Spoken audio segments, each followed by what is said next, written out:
The Boston Celtics are looking hungry as they just got a huge victory in Game 3 yesterday by 20-point margin going to South Beach, and Payton Pritchard is not ducking from that smoke. Tyler Hero threw the ball at Sam Hauser, and he stepped up for his teammate, and we're going to be diving in on what Payton Pritchard had to say in defending the Celtics and how the Celtics team has bounced back. Plus, assistant coach Charles Lee is one of the favorites for the Charlotte Hornets head coaching job. What could that mean for this Celtics team in the future? We'll be breaking down all of that on this episode of Celtics Digest. I'm Bruce Veliz, but before we dive in on all this Boston Celtics news, around 66% of our viewers are not subscribed, so we'd appreciate it if you guys hit that subscribe button as we're pushing for 4,000 subscribers by the end of this playoff run. Like we mentioned, we do live streams. We're going to have another live watch along tomorrow night, so come join us if you do enjoy the content. But without further ado, let's dive into the video at hand today. Make sure to grab a snack as it is going to be a jam-packed one. And like I mentioned in the introduction, Payton Pritchard is ready for this series. He may has not had the best performances on the offensive side of the ball, hasn't been the greatest contributor, but man, oh man, has he been a fantastic teammate. Before we dive into that, though, Joe Mazzulla was asked about his adjustments, and this, he said, was that word is a trigger word around this time of year. We didn't make too many adjustments. We played harder, we played tougher, and we dictated the physicality and tempo of the game, and he is absolutely correct. The Celtics came out there on defense, made sure it was their standpoint, allowing the Miami Heat to only score a total of 12 points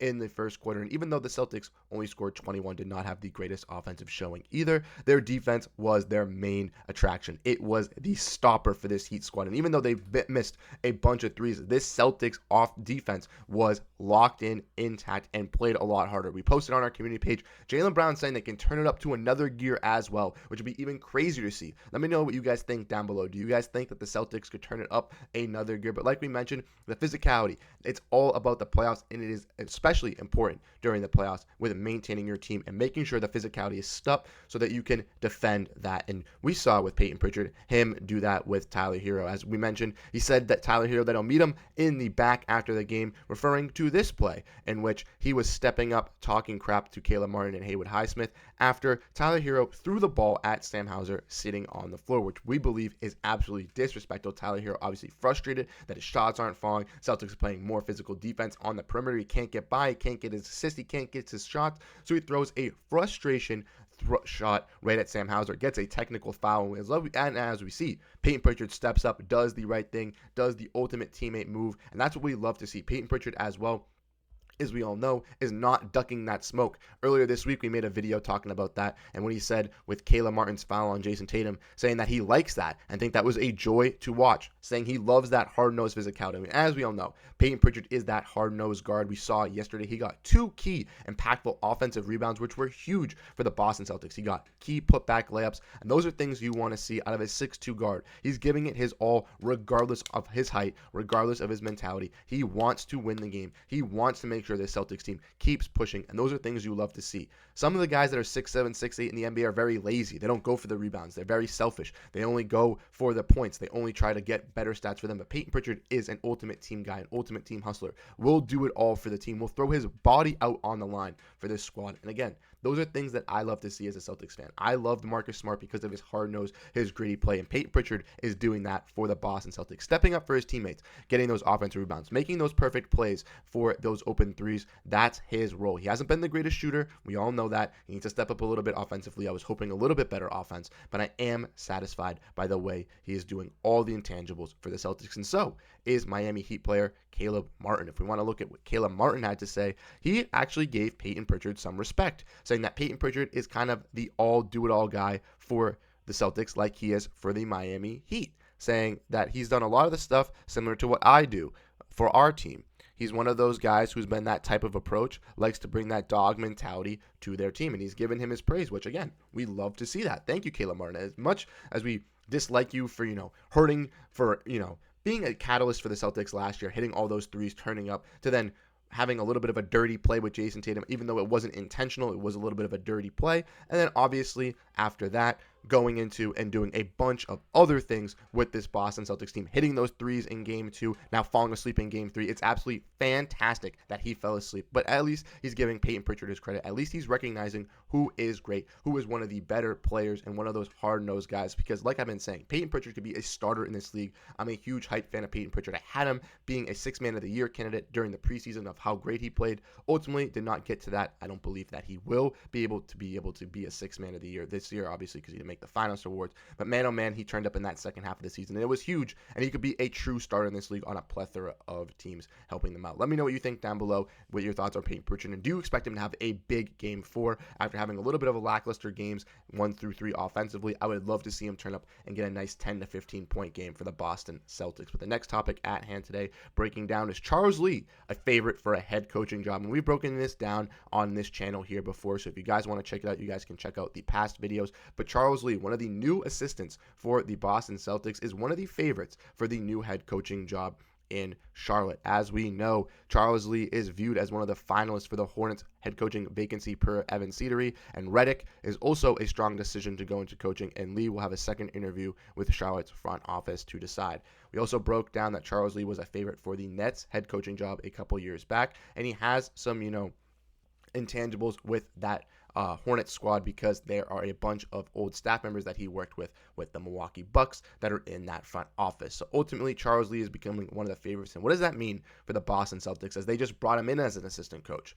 Well, as we know, the Celtics have lost assistant coaches after assistant coaches. They lost Damian Stoudemire last season in the middle of the year to going to college. They lost Will Hardy the year before, going to Utah Jazz, and obviously they lost Ime Udoka, their fresh head coach, due to those allegations. So then they had to bring in Joe Mazzulla, who was an assistant. So the assistants have been fluctuating. They've been going through the last couple of years, and Joe Mazzulla got to handpick his assistants this year. He got to get Sam Cassell. He got to get Charles Lee. Those were guys that he fully trusted. So bringing those guys in, having those guys work with this squad, were huge adjustments for this team and have been really, really key. Sam Cassell has been fantastic with working with the Boston Celtics and working with the playmaking, working with the defense, and Charles Lee, a great manager as well. But if they do leave, if Charles Lee does become the head coach for the Hornets, does that affect really the Boston Celtics? Ultimately, I don't really think so, because we've been able to find assistant coaches on the fly and been able to bring them in, which will be absolutely fantastic. Yes, it would be a blow to this squad. They would lose a great assistant coach, but in my honest eyes, I would want the best for Charles Lee, and if him moving on to becoming the Charlotte head coach and instilling a culture over there and becoming a big name over there is the best for him and best for his name, then that's absolutely what we're going to be rooting for. Congratulations. We'll have to wait and see how this will affect the playoffs, the mentality. We'll have to see when it gets announced. Hopefully it does not get announced during the playoff run. Hopefully it gets announced at the end of the playoff run, so it isn't any mental distraction for this team. But like I said, this team's locked in. They're ready to go. Jayson Tatum had a quote at the end of Game 3 saying it's all smiles once the playoffs are over. Right now, we're locked in, getting ready for Game 4. And speaking of Jayson Tatum, I want to show you this last picture before we leave. He did this to Caleb Martin, putting him in a little bit of a twister position. I saw this on Twitter, thought it was funny, wanted to add that. Completely forgot I had it until I accidentally just clicked on it, so that's why you guys are seeing it now. It should have been in that Caleb Martin piece. But yes, very, very funny thing that I saw on Twitter. But without further ado, let's dive in and get to the last thing at hand today, which is the comment of the day, which you guys know, if you guys leave a comment down below, you guys can be picked for the comment of the day. And today's comment of the day is going to go to J Foons 7851, or Funes, sorry if I mispronounced your name, but he said that KP was solid on defense tonight, stayed down on his feet, didn't go for the pump fake, and used his length. We looked good tonight, and we weren't even our best. And I completely agree with you. The Celtics shot worse from three-point range as a total team than the Miami Heat did, and the Miami Heat started off 1 for 9 from three-point range. That goes to show you the Celtics were fantastic on the defensive side. A lot of their points came off of Miami Heat turnovers like they did in Game 1, and they were picking up the pace, scoring in the mid-range, and dominating with points in the paint, hitting a bunch of turnaround jumpers. So, if the Celtics catch that heat from three-point range like they did in Game 1, this game, again, is another 30, 40-point win for the Boston Celtics. It's not even close. The Heat have to play picture perfect, hitting all their shots and hoping that the Celtics play lazily on defense to make sure that they can win these games. And like I said, I think that was the one freebie that the Heat got. I think the Celtics are going to go into Game 4. I'm feeling confident. We're going to come out. We got to put on our same mentality that we did with the last game. Come out, turn that another gear like Jaylen Brown said, win Game 4, and then go back to Boston. Still got to keep that gas on the pedal, cannot slow down going back home, but it would be huge to see the Celtics win for the home ground in Game 5. Let me know what you guys think down below. KP was a huge addition for the Celtics team, has been a difference maker versus the Heat, as we've seen. He's had one bad game, which was Game 2, but with him stepping up offensively, scoring 8 points and a total of like 3 minutes, which was more than his total in game 2, was absolutely fantastic and just goes to show you that his offense can flip like a switch. Let me know what you guys think down below in the comment section. Hope to catch you all out in the watch along live stream tomorrow for game 4, and I'll catch you guys all in the next Celtics video. I'm Bruce Veliz. Have a great rest of your night, and go Boston Celtics. Peace out, everybody.